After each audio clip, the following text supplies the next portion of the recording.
Nous sommes à l'université Julius Nyerere de Cancan, dans des salles de classe, non pas des étudiants, mais des cadres et agents des services déconcentrés de l'administration publique pour apprendre les notions fondamentales de l'administration. Les formateurs ont 6 semaines pour transmettre leur savoir à ces cadres sur les principes de l'administration publique, l'informatique de base, le leadership, le français administratif et le management, entre autres. Le cours de management en particulier que nous donnons dans le cadre du projet PAPAP est très important, en ce sens qu'il va permettre au niveau intermédiaire de développer des compétences managérielles qui permettraient aux différents cadres qui occupent ces postes de responsabilité de mieux organiser leurs services, mais aussi de mieux les gérer et de mieux gérer les collaborateurs qui sont mis à leur disposition. Nous l'avons toujours fait. Mais à grande échelle à l'intérieur du pays, c'est la première fois. C'est dû à une question de moyens, mais aussi à une question de politique. Le français administratif, c'est une technique qui permet aux gens de savoir désormais comment rédiger les courriers administratifs. Parce que nous avons compris que les gens sont dans l'administration, mais ils ne savent pas réellement comment travailler. D'où actuellement l'existence de la lenteur administrative. Donc nous venons pour donner vraiment de nouvelles formules, de nouvelles pistes à ces participants afin qu'ils puissent désormais travailler pour la bonne marche de l'administration guinéenne et dans les délais impartis. Ce programme de formation est une initiative de l'Institut national de formation et de perfectionnement du ministère du Travail et de la fonction publique en collaboration avec Expertise France.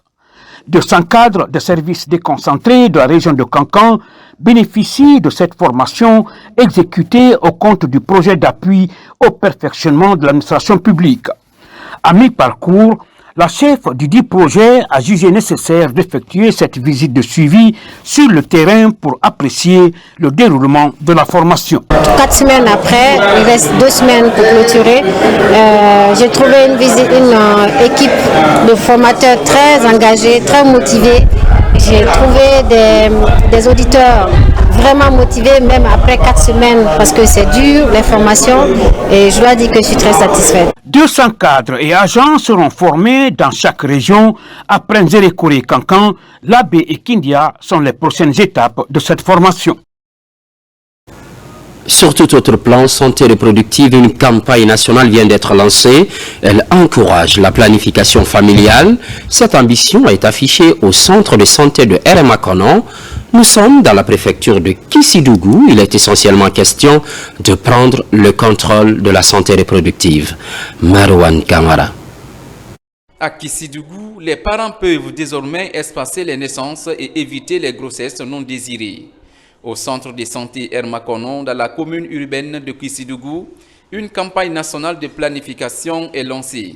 Elle est initiée par la direction préfectorale de la santé à travers les partenaires techniques et financiers. Chaque jour, il y a au moins, sur toute l'étendue du territoire, il y a 6 femmes qui meurent en République de Guinée par suite d'accouchement. Alors si nous prenons ces nombres de décès, nous multiplions par 365 jours, voici le nombre, ça fait vraiment important, ça donne à réfléchir.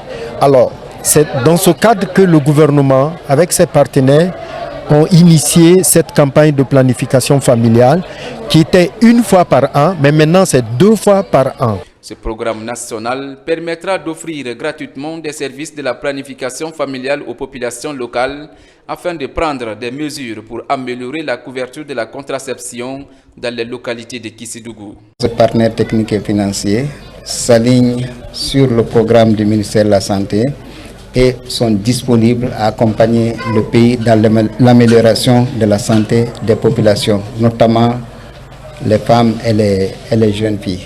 Nous demandons aux femmes de venir se planifier pour éviter des problèmes. C'est de dire à vos sœurs, à vos grandes sœurs, à vos jeunes sœurs de venir se planifier. C'est gratuit. On ne paye pas. Cette campagne de sensibilisation sur la planification familiale est l'une des principales stratégies de contrôle de santé reproductive pour réduire la morbidité maternelle.